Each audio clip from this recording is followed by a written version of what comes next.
ఏకపక్షంగా మీడియా గొంతు నొక్కడం సరికాదు, అది రాజ్యాంగ విరుద్ధం. మేడ్చల్ జిల్లా కోర్టు తీరుపై హైకోర్టు ఆగ్రహం. మెగా సంస్థపై వార్తలు రాయొద్దంటూ ఇచ్చిన గార్డర్ కొట్టివేత.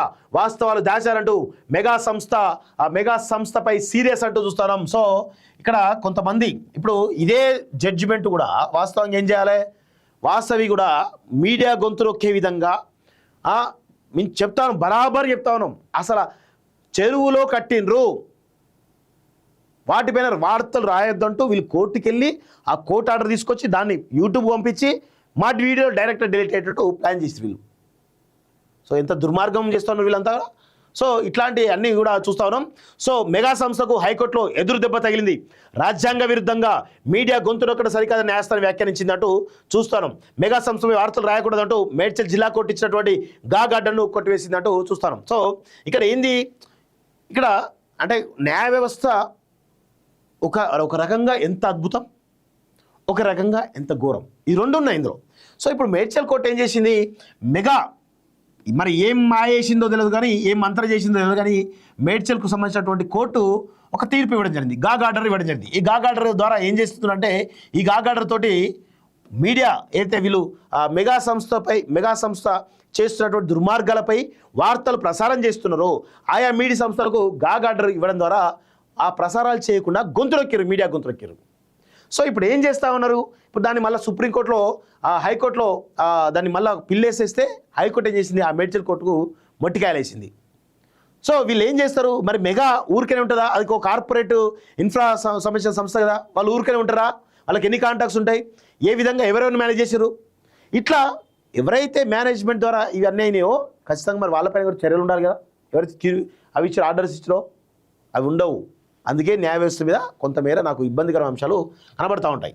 సో జాతీయ భద్రత, ఏదైనా క్రిమినల్ కేసు ట్రయల్కు ఇబ్బందులు అవుతాయని తెలిస్తే తప్ప మీడియా గొంతు నొక్కేలా ఆర్డర్లు ఇవ్వొద్దని సూచించింది. చూడండి, ఏదైనా క్రిమినల్ కేసు ట్రయల్కు ఇబ్బంది అవుతాయని జాతీయ భద్రత అనేటువంటి విషయంలో తప్ప వేరే వాటి విషయంలో ఖచ్చితంగా కోర్టులు జోక్యం చేసుకోవద్దు అని చెప్పేసి కూడా చాలా స్పష్టంగా అర్థమవుతోంది. సో వాక్ స్వాతంత్రం ఉందని దానిపై ఉత్తర్వులు ఇచ్చేందుకు సైతం రాజ్యాంగంలో ఆర్టికల్ 19(1)(a), 19(2) ప్రత్యేకంగా చెబుతుందని హైకోర్టు సూచించింది. గార్డర్ ఇచ్చే సమయంలో ఎన్ని రోజుల వరకు ఆర్డర్ అమల్లో ఉంటుంది, మీడియా ఏ రోజు నుంచి ఏ రోజుకు ఆ వ్యక్తి లేదా సంస్థ సంబంధించిన వార్తలు రాయొద్దు వంటి వివరాలు పేర్కొనాలని కానీ మేడ్చల్ జిల్లా కోర్టు ఇచ్చినటువంటి తీర్పులో ఎక్కడ వాటిని ప్రస్తావించలేదని తెలిపింది. ఇలా ఏకపక్షంగా గార్డర్ ఇవ్వడం సరికాదని సూచించింది. ఇది మీడియా గొంతు నొక్కడమే అవుతుందని అభిప్రాయపడింది. పైగా ఇదే అంశానికి సంబంధించి గతంలో ఖమ్మం కోర్టులో కేసు వేసిన విషయాన్ని మెగా సంస్థ వాస్తవాలు దాచేలా వ్యవహరించిందని ఆగ్రహం వ్యక్తం చేసింది. వాస్తవాలు కప్పించేందుకు యత్నించే సరికాదని హైకోర్టు పేర్కొన్నది. అసలేం జరిగిందంటే ఒకసారి చూద్దాం.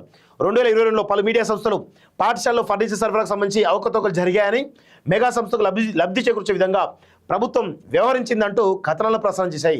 దిశ పత్రికలను ఈ విషయంపై కథనం ప్రచురితమైంది. దీనిపై మెగా సంస్థ మొదట ఖమ్మం కోర్టుకు వెళ్ళి ఇంజెక్షన్ ఆర్డర్ తెచ్చుకున్నది. ఆ తర్వాత హైకోర్టు ఆదేశాలు కొట్టివేయడంతో తిరిగి మేడ్చల్ జిల్లా కోర్టుకు వెళ్ళింది. అయితే ఖమ్మంలో కేసు వేసిన విషయాన్ని మెగా సంస్థ ఉద్దేశపూర్వకంగా దాచినట్లుగా గుర్తించిన కోర్టు ఆ సంస్థపై ఆగ్రహం వ్యక్తం చేసింది అంటూ చూస్తూ ఉన్నాం.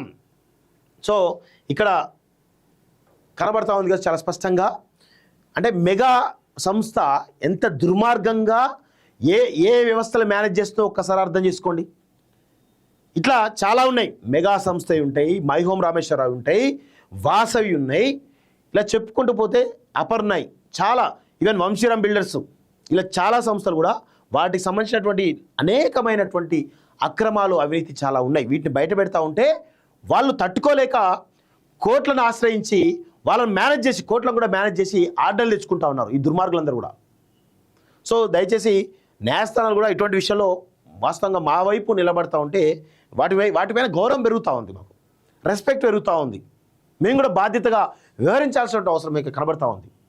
ఖచ్చితంగా ఆ దిశగా న్యాయస్థానం ఇలాంటి విషయాల్లో కనుక అడ్డగా ఉంటే ఖచ్చితంగా ఏ ప్రభుత్వం నేతలు కానీ అవినీతి చేయకుండా ఖచ్చితంగా మాలాంటి మీడియా గొంతుకలు పనిచేస్తాయని చెప్పేసి కూడా ఈ సందర్భంగా న్యాయస్థానాలకు మేము కోరుతా ఉన్నాం. మాకు న్యాయస్థానం అంటే ఇలాంటి ఒక రకమైనటువంటి మంచి అభిప్రాయం ఉంది, కానీ కొన్ని విషయాల వల్ల అభిప్రాయం పోతూ ఉన్నది.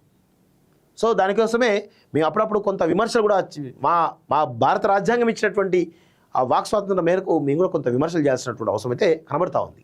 విదేశాల్లో ఉన్నత విద్యను చదువుకోవాలని అనుకుంటున్నారా? అయితే వెంటనే ఫ్లైగ్రాడ్ ఓవర్సీస్ ఎడ్యుకేషన్ కన్సల్టెన్సీని సంప్రదించండి. మీ విదేశీ కలలను సాకారం చేసుకోండి. ఫ్లైగ్రాడ్